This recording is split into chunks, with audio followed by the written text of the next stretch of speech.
भारत माता की, भारत माता की, भारत माता की।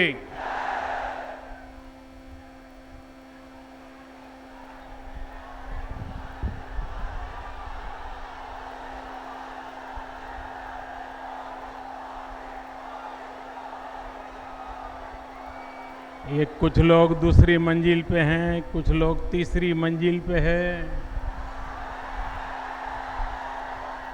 कोई गिर जाएगा तो मैं क्या जवाब दूंगा भैया।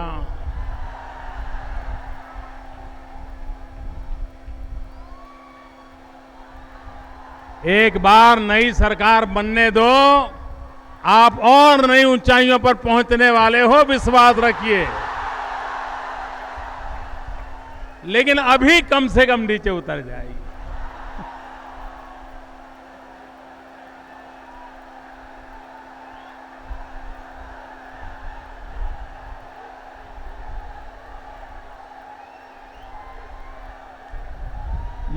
मुझे चिंता रहेगी, कुछ हो गया तो मैं बहुत दुखी हो जाऊंगा।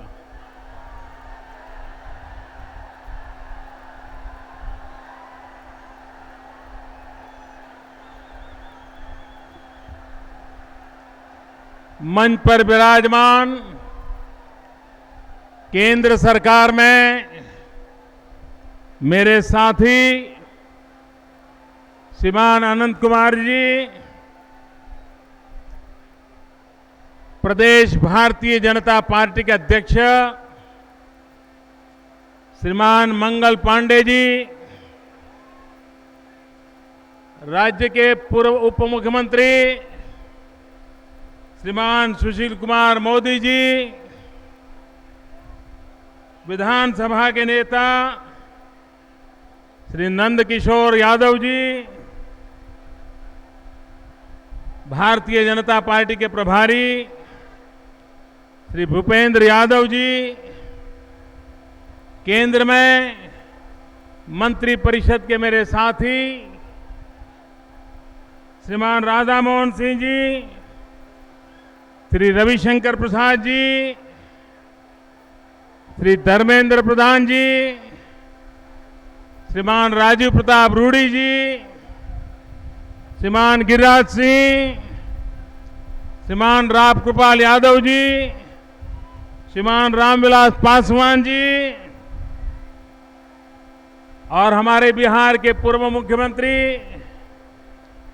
जिनका चेहरा सदा हंसता रहता है, ऐसे हमारे जितन राम मांझी जी, मेरे साथी श्रीमान उपेंद्र कुशवाहा जी, हम सबके मार्गदर्शक, हमारे सबसे पुराने वरिष्ठ नेता डॉक्टर सीपी ठाकुर जी, हमारे पूर्व प्रदेश अध्यक्ष श्रीमान गोपाल नारायण जी, श्रीमान शकुनी चौधरी जी, सांसद श्री अरुण कुमार जी, पूर्व सांसद श्रीमान एन.के. सिंह, राज्य के पूर्व मंत्री डॉक्टर प्रेम कुमार जी, बिहार के कोना कोना से आइल हमार भाई और बहन लोग, रौरा सबके शत शत प्रणाम।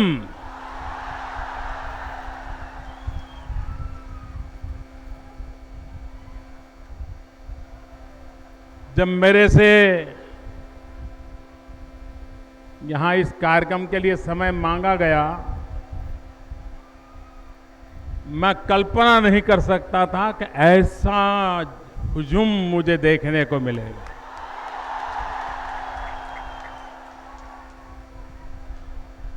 जहां भी मेरी नजर पहुंच रही है, माथे ही माथे नजर आ रहे हैं। और सबसे बड़ी बात, मुझे जो आपका जज्बा नजर आ रहा है,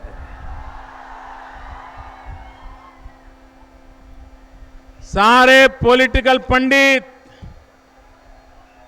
ये एक कार्यक्रम देख लें, नतीजा साफ दिखता है अगली सरकार किसकी बनने वाली।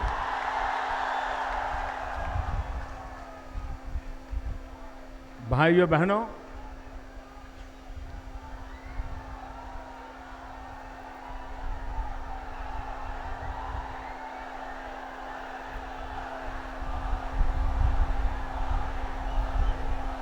जब हम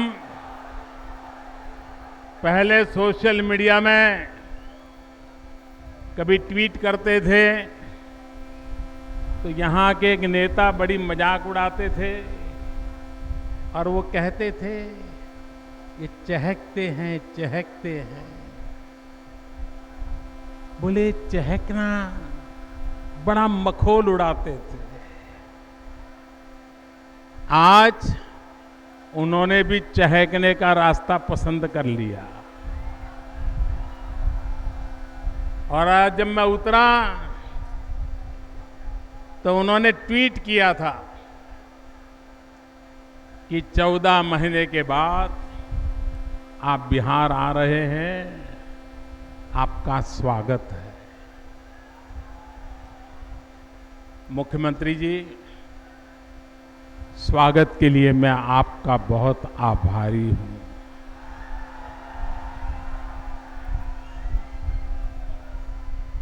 वक्त कैसे बदलता है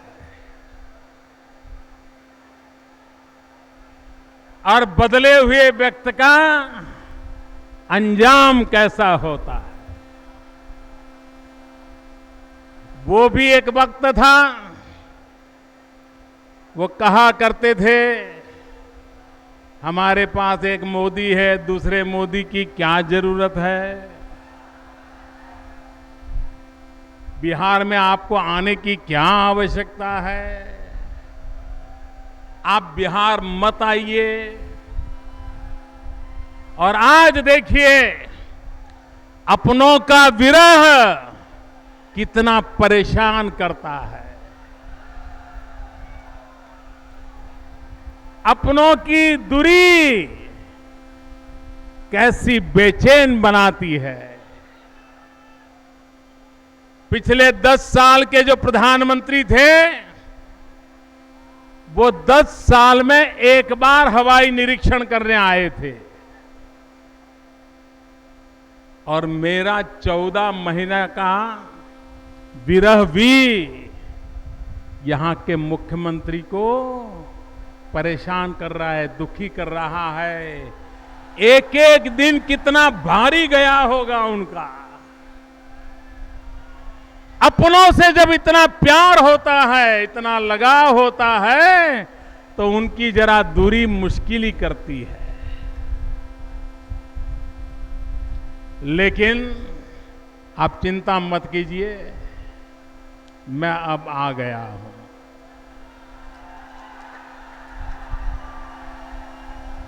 आपको अब ज्यादा विरह झेलना नहीं पड़ेगा।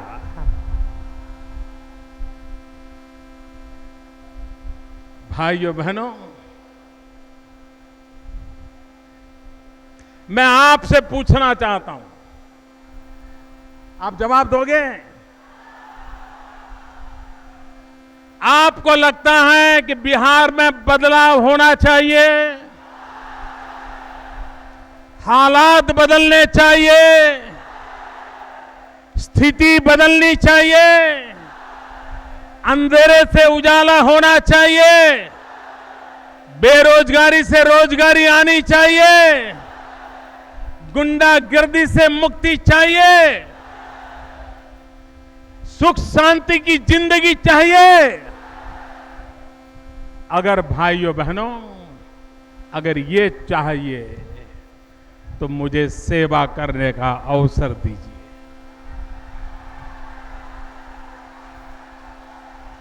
मुझे आपकी सेवा करने का मौका दीजिए। और मैं आपको विश्वास दिलाता हूं, देश की आजादी से बिहार के लोगों ने जो सपनों संजोए हैं, मैं 60 महीने के भीतर भीतर आपको पूरे करके दूंगा, ये मैं आपको वादा करने आया।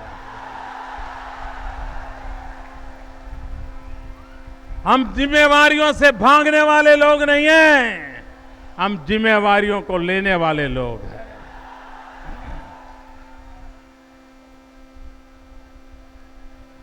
मैं कभी कभार समझ सकता हूं कि एकाध व्यक्ति के प्रति हमारी राजी नाराजी हो। मैं ये भी समझ सकता हूं किसी का चेहरा हमें पसंद न आता हो। मैं ये भी समझता हूं हमारे राजनीतिक भविष्य में शायद कहीं टकराव नजर आता हो। लेकिन अरे भाई, इतना मैं बुरा था तो कमरे में आकर के एक चांटा मार देते, गला गोंद देते। आपने एक व्यक्ति के प्रति गुस्से में आकर के पूरे बिहार की विकास यात्रा का गला घोंट दिया, गला घोंट दिया। क्या ये लोकतंत्र होता है? क्या लोकतंत्र के ये तौर तरीके होते हैं? मैं समझता हूं राजनीति में मतभेद भी हो सकते हैं, राजी नाराजी भी हो सकती हैं। अरे गुस्सा निकालने के लिए आकर के मेरा गला भी घोंट देते। लेकिन मुझे दुख इस बात का नहीं है कि आपने हमारे साथ क्या किया, मुझे दुख इस बात का है कि आपने बिहार की जनता के साथ क्या किया। आपने यहां के लोग जंगल राज से मुक्ति के लिए आपके पीछे खड़े हो गए और आज फिर से आप बिहार को उसी जंगल राज की ओर घसीट रहे हो। आप मुझे बताइए मेरे भाइयों बहनों, क्या बिहार में वो जंगल राज के दिन दोबारा चाहिए? ये वो मौत का खेल दोबारा चाहिए? ये गुंडागिर्दी दोबारा चाहिए? ये लूट खसोट चाहिए दोबारा? मेरे बिहार के भाइयों बहनों को इस हालत में छोड़ा नहीं जा सकता। और इसलिए भाइयों बहनों, ये चुनाव किसकी सरकार बने किसकी न बने इसके लिए नहीं है। ये चुनाव बिहार के नौजवानों का भविष्य तय करने के लिए है। ये चुनाव बिहार के किसानों का भाग्य बदलने के लिए है। ये चुनाव बिहार की माताओं बहनों की सुरक्षा के लिए है। और इसलिए मेरे भाइयों बहनों, विकास के रास्ते पर गए बिना बिहार का भला नहीं होगा। और इसलिए मैं आज आग्रह करने आया हूं कि आप आइए। आपने हर किसी को आजमा लिया है, हर प्रकार के मॉडल आप देख चुके हो। एक बार हमें भी आजमा करके देख लीजिए। एक बार हमारे इस एनडीए के साथियों को बिहार की जनता की सेवा करने का अवसर दीजिए। मैं आपको विश्वास दिलाता हूं। आज देखिए, हमारी दिल्ली सरकार का जरा लेखा जोखा लीजिए। मैं नहीं जानता हूं यहां के पॉलिटिकल पंडितों ने कभी हिसाब लगाया कि नहीं लगाया है। दिल्ली में मोदी की सरकार में सबसे ज्यादा मंत्री, सबसे महत्वपूर्ण मंत्री, सबसे महत्वपूर्ण डिपार्टमेंट अगर किसी के पास है तो मेरे इन बिहार के नेताओं के पास है। एक प्रकार से बिहार के नेता आज पूरे हिंदुस्तान को चला रहे हैं। ये ताकत बिहार को कहां से कहां ले जा सकती है, इसका आप अंदाज कर सकते हो। भाइयों बहनों, आपने मुझे 5 साल के लिए चुन करके भेजा है और बिहार ने तो भारी समर्थन किया है, भारी समर्थन किया है। मैं बिहार की जनता को शत शत वंदन करता हूं, आपने मुझे जो समर्थन किया इसलिए। मुझे बताइए, जो लोग ये कहते रहे हैं कि हम मोदी को बिहार में घुसने नहीं देंगे, हम मोदी को बिहार में आने नहीं देंगे, हमें मोदी की बिहार में जरूरत नहीं है, अगर ऐसे लोग सरकार बनाएंगे और दिल्ली से कोई नाता ही नहीं रखेंगे तो बिहार का भला होगा क्या? क्या इस देश में एक सरकार दूसरी सरकार से लड़ती रहे, इससे किसी राज्य का भला होगा क्या? ये लड़ाई वाली सरकारें चाहिए कि कंधे से कंधा मिलाकर के चलने वाली सरकार चाहिए? भाइयों बहनों, मैं दिल्ली में बैठ करके जो भी इस पूरे देश पर के संसाधन है, एक बार बिहार की सेवा का अवसर दीजिए, आपके काम आते हैं कि नहीं आते आप देख लीजिए भाई। मैं तो यहां हैरान हूं,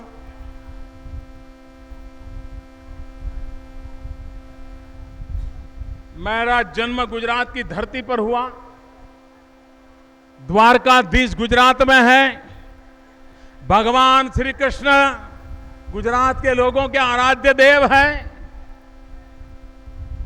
यदुवंश की उत्तम परंपरा को निभाने का काम गुजरात की धरती पर सदियों से होता आया है। लेकिन हम जिस कृष्ण के पुजारी हैं, मैं जरा पूछना चाहता हूं, मुझे तो कृष्ण की एक बात बराबर याद रहती है। जब वो बालक थे और काली नाग के कारण लोग परेशान थे, तो बालक कृष्ण ने ताकत दिखा करके काली नाग का शिरच्छेद कर दिया था। कर दिया था कि नहीं कर दिया था? काली नाग को खत्म किया था कि नहीं किया था? और आज यदुवंश की बातें करने वाले लोग रो रहे हैं, हमें जहर पीना पड़ रहा है, हमें जहर पीना पड़ रहा है, हमें जहर पीना पड़ रहा है। अरे कृष्ण का वंशज जहर पीता नहीं, काली नाग को वंश को ही खत्म कर देता है। यही तो उसकी ताकत होती है।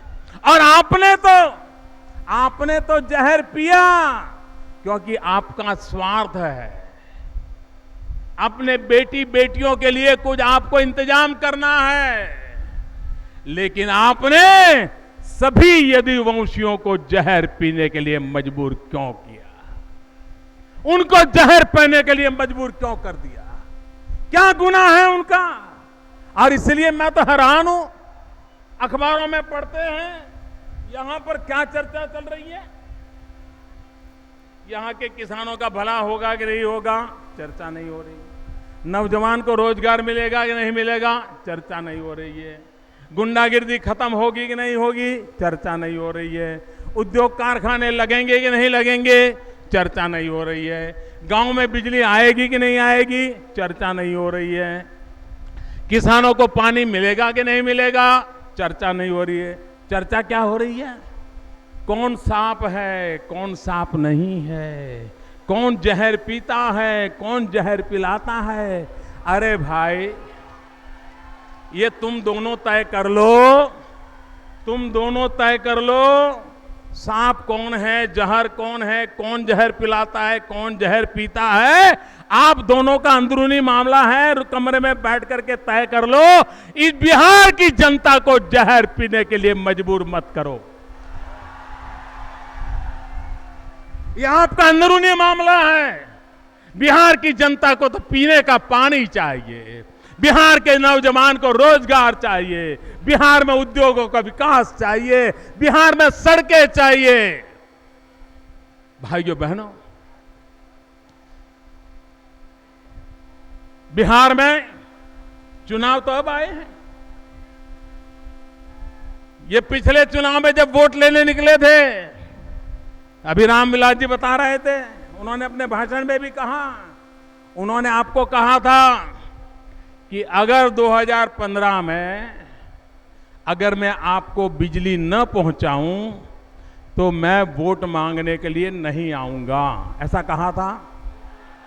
याद करो, कहा था बिजली नहीं दूंगा तो वोट नहीं मांगूंगा, ये कहा था। बिजली नहीं दूंगा तो वोट नहीं मांगूंगा, कहा था भाई, उन्होंने कहा था। बिजली आई, बिजली आई, बिजली आई, बिजली आई, बिजली आई, नहीं आई ना। वो वोट मांगने के लिए आए कि नहीं आए? आए कि नहीं आए? आपका भरोसा तोड़ा कि नहीं तोड़ा? आपका भरोसा तोड़ा कि नहीं तोड़ा? आपकी पीठ में छुरा भोंका कि नहीं भोंका? अरे हमारी छोड़ो, आपके भी पीठ में छुरा भोंकना, ये जिन लोगों के कारनामे रहे हैं, ऐसे लोगों पर दोबारा भरोसा नहीं किया जा सकता। ऐसे लोगों पर दोबारा भरोसा नहीं किया जा सकता है। और इसलिए भाइयों बहनों, मैं आज आपसे आग्रह करने आया हूं, बिहार का भाग्य बदलने के लिए।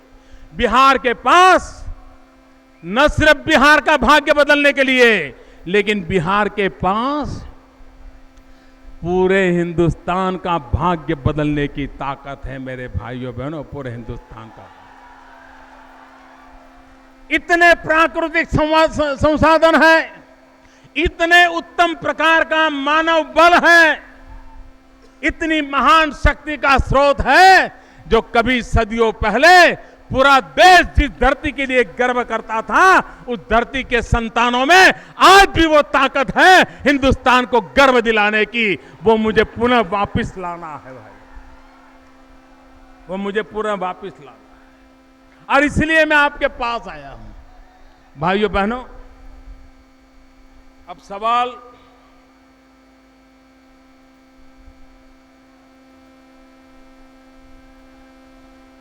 ये परेशानियां ज्यादा से ज्यादा 100 दिन है। 100 दिन के बाद बिहार की जनता इनकी छुट्टी कर देगी। बिहार की जनता अब इस प्रकार के लोगों को कभी स्वीकार नहीं कर सकती। मैं तो हैरान हूं। एक बार मैं पटना आया था, हमारी पार्टी की कार्य समिति की मीटिंग थी, और यहां के मुख्यमंत्री ने हमको खाने पर बुलाया था। अब हमारी थाली उन्होंने छीन ली। भोजन पे बुला करके कभी कोई थाली छीन लेता है क्या? कोई थाली छीन लेता है क्या? ये लालू जी कह रहे हैं मैं आज जहर पी रहा हूं, मैंने तो उस दिन भी जहर पिया था। और तब मेरे मन को जरा चोट पहुंची थी। क्या राजनीति में इतनी छुआछूत? क्या सार्वजनिक जीवन के ये संस्कार कि टेबल पर परोसी हुई थाली खींच लेना? मेरे मन को बड़ी चोट पहुंची थी। मैं कभी बोला नहीं कभी उसका मला रखा, मैंने मन में रखा ठीक है भाई। लेकिन जब जीतन राम मांझी पर जुल्म हुआ तो मैं बेचैन हो गया।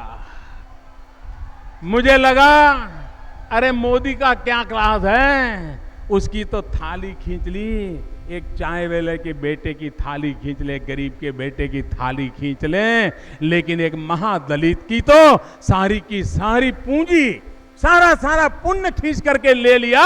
भाइयों बहनों, तब मुझे लगा कि शायद डीएनए में ही कोई गड़बड़ है।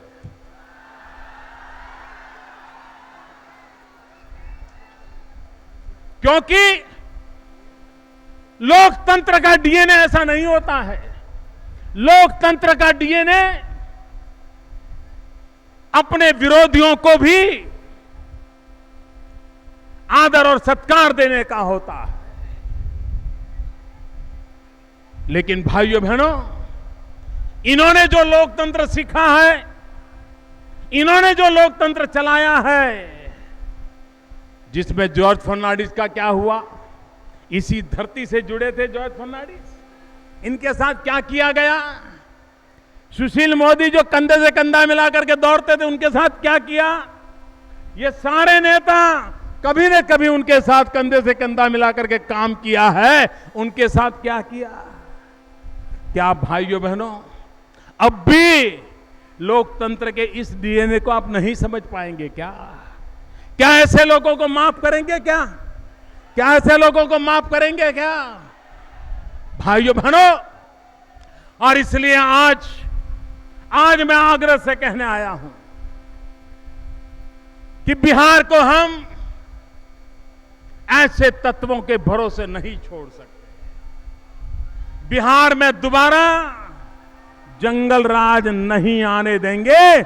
ये बिहार की जनता को शपथ लेना चाहिए।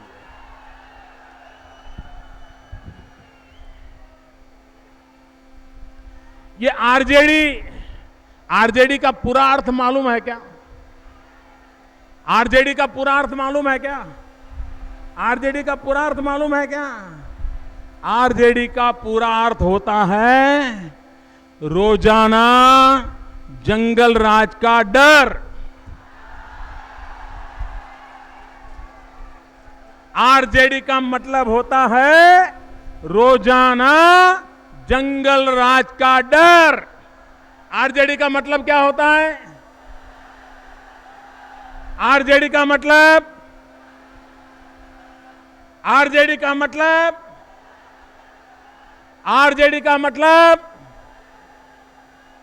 आरजेडी का मतलब आरजेडी का मतलब रोजाना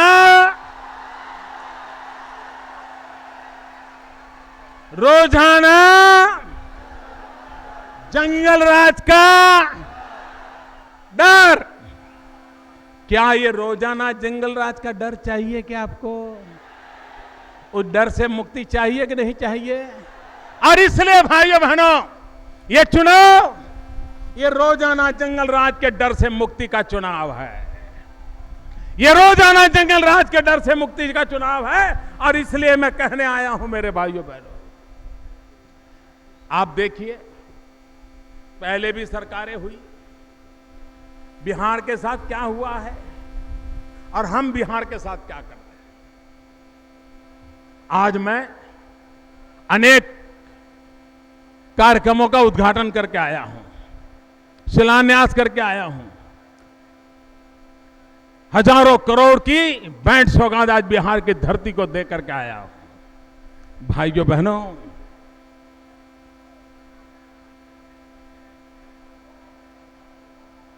एक झूठ फैलाया जा रहा है 13th फाइनेंस कमीशन और 14th फाइनेंस कमीशन के संबंध में। भाइयों बहनों, 2010 से 15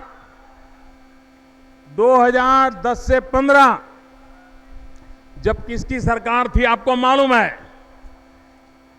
उस सरकार ने बिहार को जो फाइनेंस कमीशन का पैसा दिया वो था करीब 1.5 लाख करोड़। 2010 से 15, अब 2015 से 20 हमारी बारी है। हमने क्या देना तय किया? 4.25 लाख करोड़ रुपया। 4.25 लाख करोड़ रुपया। पहले क्या मिलता था? 1.5 लाख करोड़। कितना कितना कितना? अब कितना मिलेगा? 4.25 लाख करोड़ रुपया। कितना कितना? 4.25 लाख करोड़ रुपया बिहार की जनता की झोली में आएगा। मुझे बताइए, विकास के काम आगे बढ़ेंगे कि नहीं बढ़ेंगे? विकास के काम आगे बढ़ेंगे कि नहीं बढ़ेंगे? मुझे बताइए। भाइयों बहनों, इन्होंने वादा किया था बिजली नहीं तो वोट नहीं, कहा था। उन्होंने तो कुछ किया नहीं और न भी कभी मेरे पास आकर के कहा। लेकिन भाइयों बहनों, मेरी सरकार के बनने के बाद मैंने जब विदेश यात्रा के लिए गया तो सबसे पहले मैं भूटान गया। बहुत छोटा देश है, बिहार से तो बहुत कम आबादी है, बहुत कम, पटना से भी कम।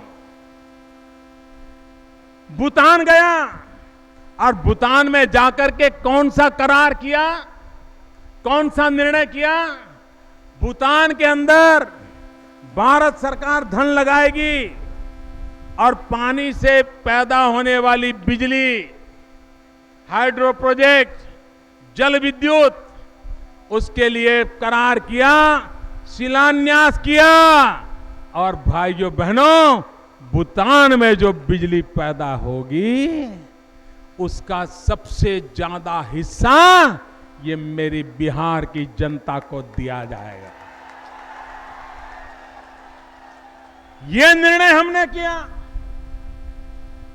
और सरकार बनने के बाद मेरी पहली विदेश यात्रा में काम किया। दूसरी विदेश यात्रा मैंने नेपाल में की।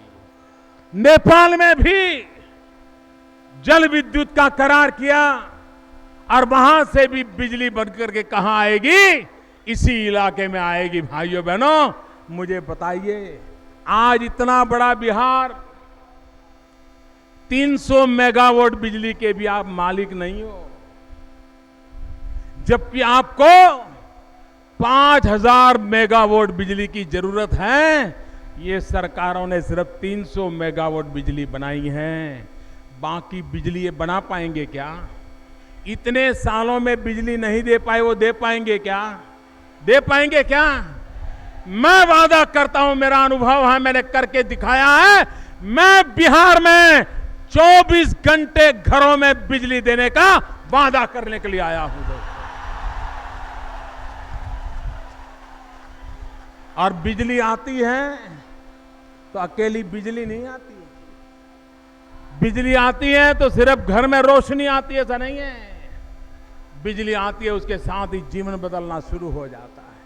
अगर बच्चों को पढ़ाई करनी है, कंप्यूटर सीखना है, बिजली आने के साथ वो भी शुरू होता है। अरे मोबाइल फोन चार्ज करना हो तो भी दूसरे गांव जाना पड़ता है। जाना पड़ता है कि नहीं जाना पड़ता है? मोबाइल फोन कितना ही महंगा क्यों ना लाए हो, लेकिन आपके काम नहीं आता है, क्योंकि पटना में बैठी हुई सरकार आपको बिजली नहीं देती है, बिजली नहीं देती। मुझे बताइए, आपको भी अच्छे टीवी शो देखने का मन करता है कि नहीं करता है? सास भी कभी बहुत ही देखने का मन करता है कि नहीं करता है? अच्छे टीवी के गाने सुनने का मन करता है कि नहीं करता है? अगर बिजली नहीं होगी तो कहां से देखोगे भाई, कहां से देखोगे? ये आपको पिछली सदी में धकेल करके इन्होंने रखा है। बिहार को उन्होंने आधुनिक नहीं बनने दिया है। भाइयों बहनों, बिजली आएगी, कारखाने लगेंगे। हम कारखाने लगाना चाहते हैं, हम उद्योग लगाना चाहते हैं। आप ही बिहार का एक संतान, आप ही बिहार का एक युवान मेरी सरकार में मंत्री है और मैंने उसको इतना बड़ा काम दिया है, उतना बड़ा काम दिया है स्किल डेवलपमेंट का। ये स्किल डेवलपमेंट बिहार का भाग्य बदलने वाला है। मैं आपको कहने आया हूं भाई, यहां उद्योग लगे, यहां के नौजवानों का स्किल डेवलपमेंट हो और यहां के जीवन बदल जाए। बिहार के नौजवान को बिहार में बूढ़े माँ बाप को छोड़ करके रोजी रोटी कमाने के लिए कहीं जाना न पड़े, ऐसा बिहार बनाने का मेरा इरादा है। और उसके लिए मुझे आपका आशीर्वाद चाहिए, इसके लिए मुझे आपका आशीर्वाद चाहिए और वो आशीर्वाद लेने के लिए मैं आया। भाइयों बहनों, आज वक्त इतना बदल चुका है। रोड कनेक्टिविटी चाहिए, रेल कनेक्टिविटी चाहिए, एयर कनेक्टिविटी चाहिए, लेकिन अब जैसे जैसे युग बदला है, लोग कहते हैं हमें तो गैस ग्रिड चाहिए कि नहीं चाहिए। लोग कहते हैं, जब सूरत में मेरे यहाँ बिहार के लोग रहते हैं, वो जब यहाँ वापस आते हैं तो यहाँ झगड़ा होता है। वो जब कहते हैं कि जैसे नलके में पानी आता है ना, वैसे गुजरात में नलके में गैस आता है, तो यहाँ के लोग भरोसा नहीं करते। वो बिहार के लोग जब मुझे मिलते हैं तो बताते हैं, मोदी जी हमारे गांव के लोग तो मानने को तैयार नहीं है कि ऐसा भी होता है।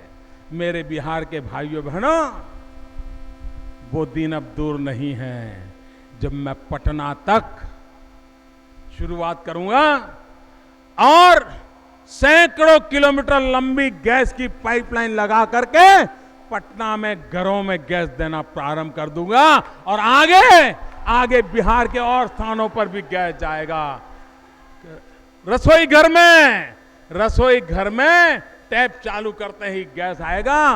अब गैस का सिलेंडर लेने के लिए भटकना नहीं पड़ेगा, किसी दलाल को पैसा नहीं देना पड़ेगा। यह काम हम करते हैं जी, और हजारों करोड़ रुपया लगता है इन कामों के लिए। यह आज मैं उद्घाटन उसका शिलान्यास करके आया हूं जी। काम शुरू हो जाएगा, बजट मंजूर कर दिया है। आपके यहां फर्टिलाइजर का कारखाना बंद पड़ा था, क्या यहां के नौजवानों को रोजगार चाहिए कि नहीं चाहिए? रोजगार मिलना चाहिए कि नहीं मिलना चाहिए? अगर कारखाने नहीं होंगे तो रोजगार कहां से मिलेगा? और इसलिए भाइयों बहनों, हमने उस फर्टिलाइजर का कारखाना जो बंद पड़ा था उसको चालू करने का निर्णय किया है, ताकि यहां के किसानों को सस्ता फर्टिलाइजर मिले, खाद मिल जाए और यहां के नौजवान को रोजगार मिल जाए। और करीब 5,000 करोड़ रुपया लगने वाला है, कम नहीं लगने वाला, 5,000 करोड़ रुपया लगने वाला है भाइयों बहनों। बरौनी में 5,000 करोड़ रुपया लगने वाला है। भाइयों बहनों, कुछ लोग होते हैं जो वादे की खातिर वादे करते हैं, फिर वादे भुला देने की कोशिश करते हैं, और फिर कोई वादे की याद दिला दें तो मुकर जाने का आदत रहती है। जैसे आपको कहा गया था बिजली दूंगा तभी तो वोट मांगने आऊंगा। भाइयों बहनों, मैं भी चुनाव के समय यहां आया था, मैंने भी वादे किए थे, लेकिन मैं वादे भुलाने के लिए नहीं आया। मैंने जो वादे किए थे उन वादों को मैं खुद दोबारा याद करने आया, और मुकर जाने का तो सवाल ही नहीं उठता है मेरे भाइयों बहनों। लोकसभा के चुनाव में पटना की धरती पर जब बम धमाके चल रहे थे, लोग मौत के घाट उतार दिए जाते थे, हिंसा के माध्यम से लोकतंत्र का गला दबोचा जा रहा था, उस समय बम धमाकों के बीच डरे बिना, विचलित हुए बिना, गुस्सा व्यक्त किए बिना, नाराजगी व्यक्त किए बिना, पूरे शांत मन से उस सभा को मैंने संबोधित किया था। मौत अंगड़ाई ले रहा था उस मैदान में, लेकिन पूरी स्वस्थता के साथ मैंने बिहार की जनता के साथ संवाद किया था। और ऐसे संकट की घड़ी में भी मैंने कहा था कि दिल्ली में जब हमारी सरकार बनेगी और जब पूरी योजना बनने लगेगी तो हम बिहार को 50,000 करोड़ रुपए का पैकेज देंगे। आपको याद है? नहीं है ना? मैं याद कराता हूं। मैंने वादा किया था, और आज मैं जब बिहार की धरती पर आया हूं तो मैं आपको कहता हूं वो वादा मैं निभाऊंगा। और सिर्फ 50,000 करोड़ से बात बनेगी नहीं अब तो, क्योंकि दिल्ली सरकार में बैठने के बाद बिहार को मैंने बारीकी से अध्ययन किया। बिहार में क्या अच्छा हो सकता है उस पर सोचने लगा, बिहार के सभी नेताओं से बातचीत करने लगा, सुझाव लेने लगा, और मेरे मन में धीरे धीरे एक समृद्ध बिहार का चित्र बनने लग गया। एक विकास वाला बिहार का चित्र खड़ा होने लगा। तो मुझे लगा ये अगर सपना मुझे पूरा करना है तो 50,000 करोड़ से पूरा नहीं होगा। और इसलिए भाइयों बहनों, मैंने उससे भी ज्यादा बड़ा पैकेज देने का विचार कर लिया है। लेकिन अभी पार्लियामेंट चालू है, तो मेरे जुबान पे थोड़ा ताला लगा हुआ है, मैं बोल नहीं पा रहा हूं। लेकिन जैसे ही पार्लियामेंट समाप्त हो जाएगी, मैं आपको खुद आकर के बता दूंगा कि कितना बड़ा पैकेज आपको मिलने वाला है, मैं आपको बता दूंगा। भाइयों बहनों, आजकल कुछ ऐसे झूठ फैलाए जाते हैं और उसमें किसी ने हमसे मांगा नहीं था, लेकिन जब सरकार का बजट आया तो हमारा सपना था बिहार को आगे ले जाने का, बिहार में औद्योगिक क्रांति लाने का, बिहार के नौजवानों को रोजगार मिले, और इसलिए हमने बजट के अंदर एक योजना बनाई। स्पेशल स्टेटस वाला राज्य, उसमें सबसे ज्यादा फायदा होने वाली बातें कौन सी है?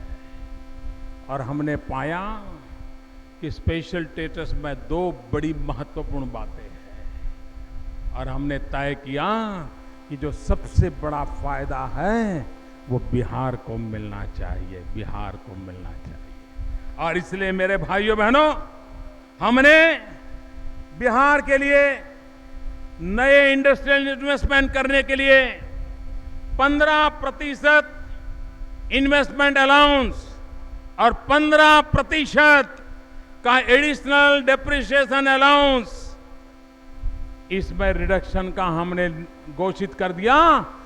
मैं समझता हूं हिंदुस्तान में स्पेशल कैटेगरी का इतना बड़ा लाभ ये बिहार अगर दम हो तो ले सकता है। कितना बड़ा लाभ मिलेगा इसका आप अंदाज कर सकते हो। बिहार के नौजवानों को रोजगार मिल सकता है, इसका आप अंदाज कर सकते हो। भाइयों बहनों,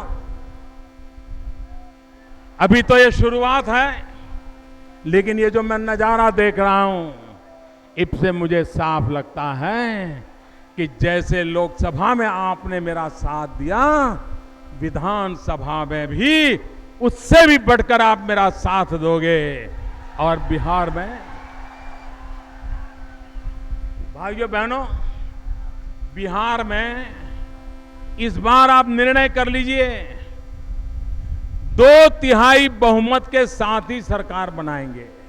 बनाएंगे बनाएंगे 2/3 बहुमत के साथ एक मजबूत सरकार बनाइए।